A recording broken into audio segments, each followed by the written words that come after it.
Good morning. Are you Matthew Wadsworth? Yes, ma'am. And Mr. Wadsworth was previously in court and entered a plea of guilty to the second-degree felony offense of aggravated assault with a deadly weapon. There was an agreement.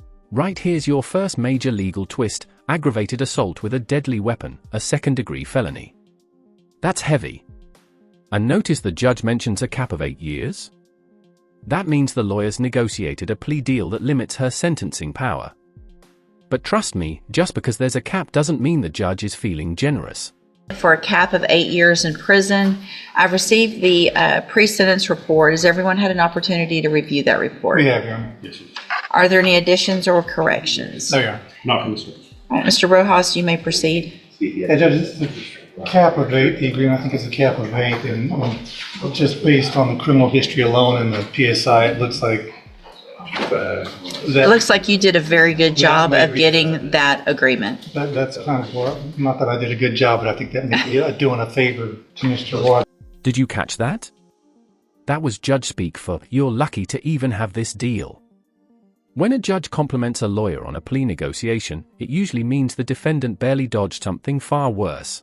However, Judge, there are some things I'd like to point out. If you look at, and I'm talking about his felony criminal history, the first page of his, I guess, rolling into the second page of his felony criminal history, most of those offenses happened in 2002. So he seems to be getting those in bunches. Those happened in 2002. He got sentenced in 2001. In January of 2002, they all happened. Right. Got revoked in 2003 on all of them. I think he did 60 months on all of them. Got some more in October 2002. Then after that, he goes in. Basically, he's in and out until. And here comes the pattern. This is what prosecutors love to highlight: repeat offenses. The timeline shows a man who spikes in and out of trouble like a bad stock chart. Judges look at this and think, have we tried everything already? Which they kinda have. Till about 2019, we picked up some more cases. And from 2019 to this present case, From after the 2002 and to the 2019, there were seven additional felonies. Yes. 7 additional felonies. yeah. Go ahead. And then from 2019 to now, at least, he's able to stay clean. So he tells me that most of the time when he's committing offenses is when he's off his medications. He's been back on the meds now in jail. It's helping him. He's able to think clearly now. We talked about this, and if the court's even going to consider probation, as pointed out in the PSI, the only way he's going to get probation is with safety to get help with his drug issues. He understands that. He recognizes that. He's willing to do that. He's hoping that you give him a chance to do that. And even as he pointed out by the probation officer in the report, he's indicated that he's tired of this lifestyle. He's tired of being in handcuffs. He realizes he needs help just to make his life better. And he tells me he's ready to make that change. And he does have some statements to make to you at the appropriate time. All right, go ahead, sir. I only wrote this because I get really nervous. Sure. So I said, this letter is to ask you for some help. I'm a drug addict. I can, oh no. Basically, listen, man.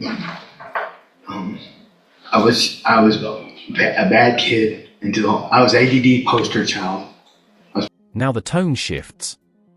Watch how he moves into the personal trauma, childhood ADHD, medication changes, abuse, instability. These moments often hit hard in court because they show why someone spiraled, but the big question is this explanation or justification? What do you think? Put on Ritalin. Then I did really good. The Ritalin, I went from straight ups, farting in class, thinking it was funny, picking my nose and eating it, all that stuff. I thought it was, I just was bad. They put me on Ritalin, I went from straight F's to straight A's. I was sexually abused. My parents were drug addicts. I went to prison. You guys forgot something. I hope it don't hurt me, but I got beat up. I had a robbery in 1992. When I got out from that robbery until 2002, when you started, 2002, yes ma'am. I stayed out of trouble again because I was on medication. It's been my whole life. It's been the pattern of my life. I'm on my medication. I'm a great guy. I'm a journeyman electrician. I'm a father. I'm a grandfather. I spend time with my kids. If I'm off of them, and the reason I got off of them and this offense happened is I was hearing voices.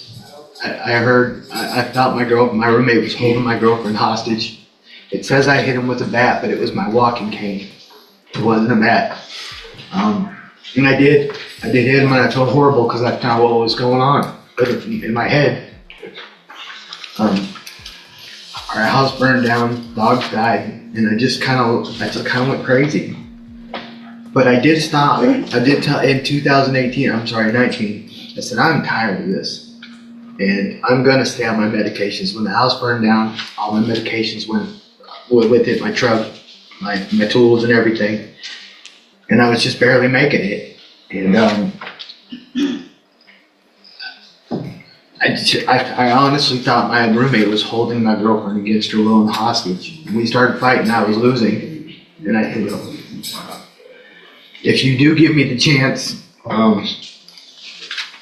what I need is some help staying on my meds, because I start feeling like I'm doing better sometimes, and then I stop taking them.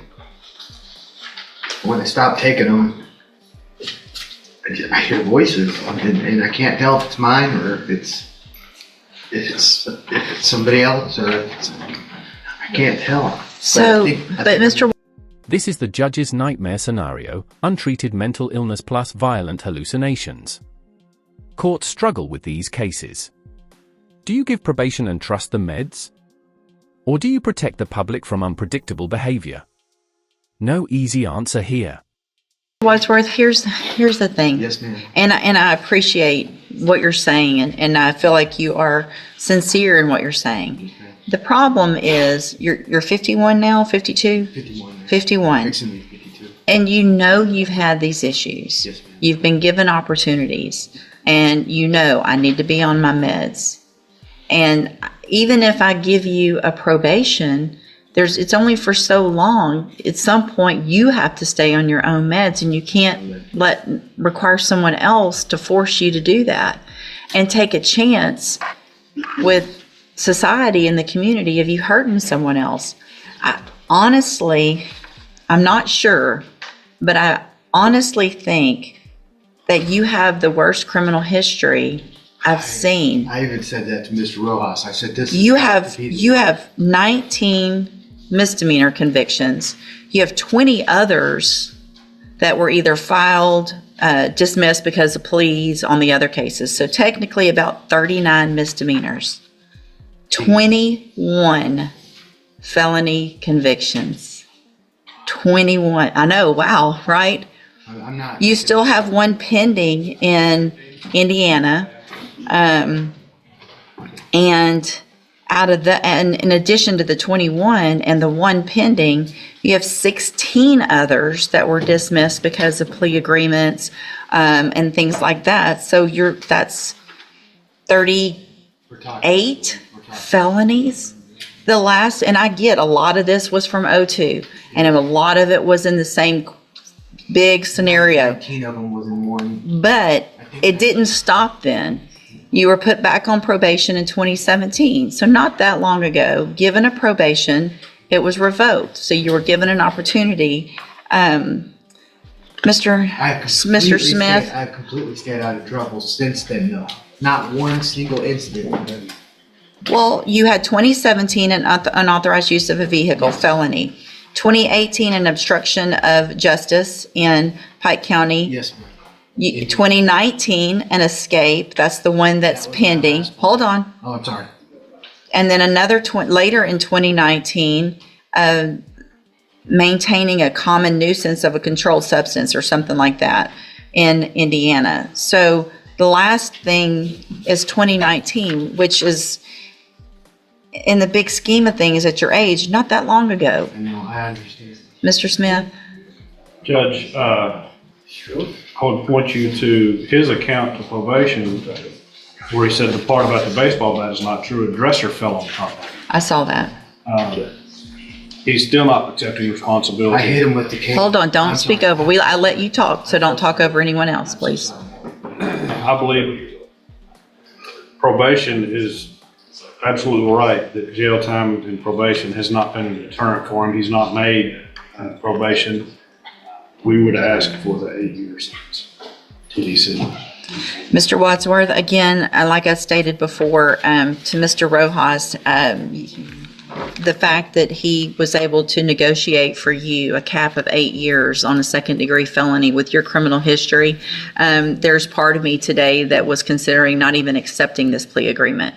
Because I think with your criminal history, personally, I think it's ridiculous. I have to understand. So I'm going to find that you entered your plea of guilty freely and voluntarily. I'm going to find that you entered your plea of guilty. I'm going to find sufficient evidence to find you guilty, and at this time find you guilty of aggravated assault with a deadly weapon. Sentence you to a term of 8 years in the institutional division of the Texas Department of Corrections.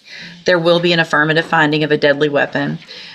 You will receive credit on that sentence for any time that you've been in custody that the law gives you the right to receive. I'm handing you the trial court certification that shows this was an agreement that I followed, and so you've waived your right to appeal. I have also handed you a written admonishment regarding your ineligibility to possess a firearm or ammunition. Because of the judgment entered against you, you're ineligible under Texas law to possess a firearm or ammunition. Possession of a firearm or ammunition could lead to charges against you. Firearm is a legal term, and you should read the written admonishment I provide you to see what devices qualify as a firearm. If you have any questions about the laws that make you ineligible to possess a firearm or ammunition or about how long that lasts, you can talk to Mr. Rojas. There's help in prison for you with medication. It's going to be up to you when you get out to either change your life if you really want to or not, and you'll have to do that on your own. All right, good luck to you, sir. You can go back with the bailiff.